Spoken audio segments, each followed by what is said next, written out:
Panawagan para labanan ang mga rogue recruiter na nananamantala sa Taiwan-bound Pinoy scholars. Ating tatalakayin kasama si Ambassador Silvestre Bello III, Chairperson ng Manila Economic and Cultural Office o MECO. Magandang tanghali po at welcome sa Bagong Pilipinas Ngayon. Sir? Sir? Naririnig niyo po kami? Hello, narinig pero choppy. Choppy po kayo, choppy. Okay, subukan po natin ha sir. Tatanungin ko po kayo tungkol dito sa nai-blacklist ang isang Manila-based recruitment agency dahil sa illegal na paniningil sa mga estudyante na kumuha po ng scholarship program diyan sa Taiwan. Ano po ang detalye dito, sir? Hello, Nina? Nina? Yes, sir. Medyo malabo ang dating mo pero I'll try to address your question, no? Go ahead, sir. You are talking of the 32 students Yes. who were brought to Taiwan for the study work program of a school in Taiwan in collaboration with the school in the Philippines. Ngayon, itong 32 students were charged with 45,000 pesos. At ito ay masyadong mataas considering na ang dapat bayaran nila ay yung kanilang plane fare which is 10,000 at saka yung kanilang student visa of 2,400. So dapat ang total na expense ng mga estudyante dapat is only about 12,400 pesos. Ngayon, ang siningil ng agency ay 45,000. Dahil according to them, kailangan daw ng OEC at saka kailangan ng PIDOS, which is not required dahil hindi naman sila overseas Filipino workers, mga estudyante ito. And therefore, yung pag-charge sa kanila ng yung PIDOS at saka yung kanilang yung magkano ba yon, yung hindi excessive yon, yung OEC. Kasi yung OEC at saka yung PIDOS applies only to overseas Filipino workers. Itong mga 45 na ito, ano lang sila, mga 32 students lang ito, hindi ito mga overseas Filipino workers. And therefore, nagkaroon ng overcharge of more than 20,000 pesos. Chair, magandang Nakuha hapon mo nila? Yes, sir. Chair, magandang hapon po. This is Yusek Marge po from DILG. Sir, bukod po sa paniningil ng Pre-Departure Orientation Seminar o PIDOS po, na nabanggit nyo nga, at ng Overseas Employment Certificate, ano pa po ang inyong nadiskubreng illegal na gawain ng recruitment agency na ito?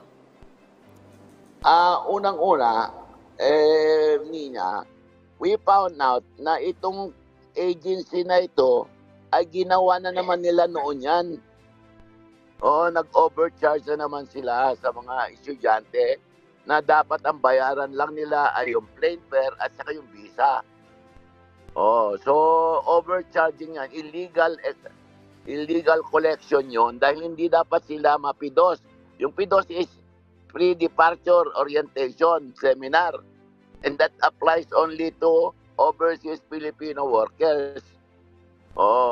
At saka yung OEC, yan is also applicable only to overseas Filipino workers, not to students who are beneficiaries of a study work. Yes. Okay, sir, sabi nyo nga, this is not the first time, na gawa na pala nila ito dati. May detalye po ba kayo kung may mga tungkol dun sa mga nauna pang biktima ng agency na ito? At kung meron, nasan po ang mga biktima? Natuloy pa din po ba ang scholarship ng mga ito? Ano yun? Hindi kita nakuha niya.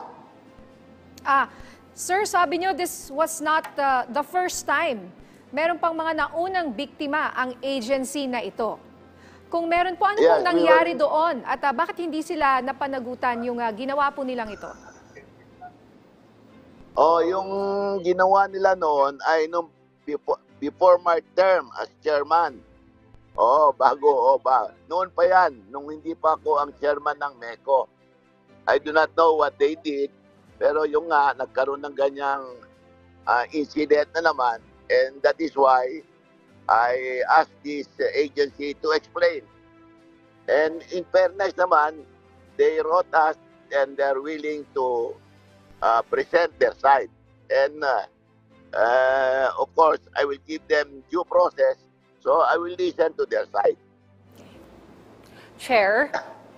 Chair? Ano po ang mga susunod na hakbang?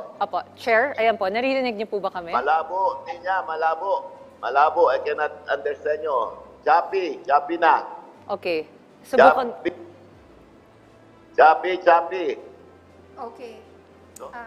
Sir, tatanungin po sana namin ni Yusek Marge kung meron kayong mga susunod na hakbang sa MECO matapos po ang reklamong ito. Unang-una ay pinapaliwanag namin sila. Pagkatapos nga, and since they requested for it, we will give dialogue. Mapatunayan namin na nag-over siya. We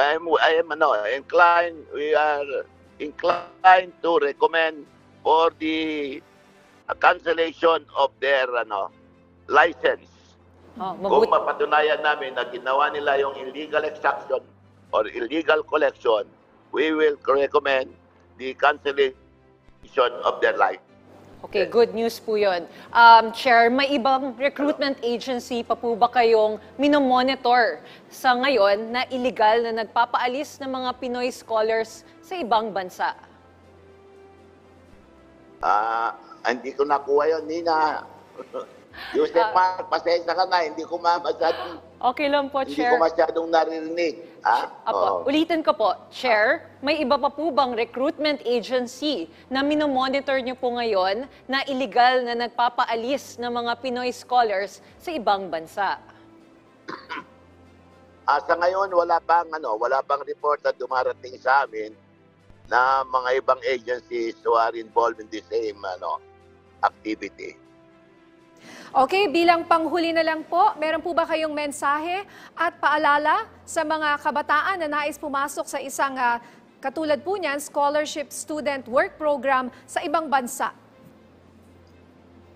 Ang magandang advice sa ating mga estudyante, kung sila ay maging mga beneficiaryo ng study and work program, mag-ingat-ingat kayo. Makipag-consulta muna kayo sa Department of Migrant Workers bago kayo makipag-usap. Para sa ganon, hindi kayo magiging biktima ng mga illegal extraction or illegal collection.